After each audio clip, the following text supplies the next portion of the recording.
बच्चों, आज हम कक्षा प्रथमा में पाठ 1 ऊँट चला के क्या पढ़ने वाले हैं बेटा? वाक्य बनाइए। क्या पढ़ने वाले हैं? वाक्य बनाइए। निम्नलिखित शब्दों के वाक्य बनाइए। बालू, बालू का क्या वाक्य बनाएंगे? बालू, बालू हमें नदी से प्राप्त होती है। बालू हमें नदी से प्राप्त होती है। फिर दूसरा ऊँची, दूसरा ऊँची का क्या वाक्य बनाएंगे? ऊँट की गर्दन और पीठ ऊँची थी। ऊँट की गर्दन और पीठ कैसी थी? ऊँची थी। फिर गाँव, गाँव का क्या बनाएंगे? गाँव में हम रहते हैं। गाँव में हम रहते हैं। पत्तियाँ, पेड़ पर हरी हरी पत्तियाँ हैं। पेड़ पर हरी हरी पत्तियाँ।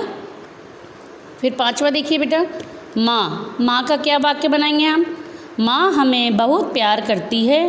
माँ हमें बहुत प्यार करती है। ये हमने अभी क्या पढ़ा है? वाक्य बनाइए।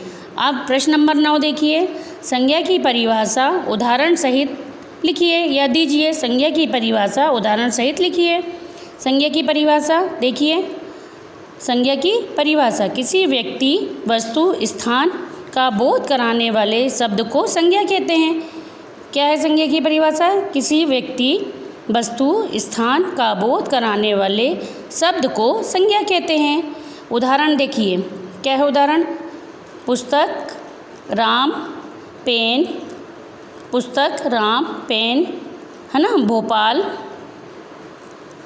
भोपाल, इंदौर, मोहन आदि। पुस्तक, राम, पेन, भोपाल, इंदौर, मोहन आदि। स्थान में क्या आ गया बेटा? इंदौर और भोपाल। स्थान में हम कुछ भी लिख सकते हैं, कहीं का भी नाम लिख सकते हैं। जहाँ हम रहते हैं वो भी एक स्थान है ना। स्थान जहाँ हम रहते हैं, घूमने जाते हैं, इंदौर, भोपाल, जबलपुर, है ना, मेंडोरा, मेंडोरी, शारदा बिहारी, ये सब क्या है बेटा? स्थान है हमारे। फिर वस्तु में कुछ भी लिख सकते हैं हम। क्या है? पेन, पेंसिल, कॉपी, पुस्तक, है ना, पंखा, ये सब क्या है? वस्तु हो गई। और व्यक्ति, किसी का भी नाम, व्यक्ति, व्यक्ति यानी मनुष्य, है ना, किसी का भी, राम, सीता, मोहन, श्याम, है ना, ये गीता, ये सब क्या है? ये सब व्यक्ति हो गए। फिर वस्तु हो गई और स्थान हो गए।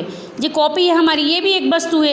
ये बुक है हमारी, ये भी एक वस्तु है। हमारे पास पेन है, ये भी एक वस्तु है। वस्तु है ना। हम कहाँ बैठे हैं? विद्यालय में। तो विद्यालय कहाँ पर है? शारदा विहार में। तो ये क्या हो गया? स्थान हो गया। ठीक है, आपको इसी प्रकार याद करना है और कॉपी पर लिखना है। धन्यवाद।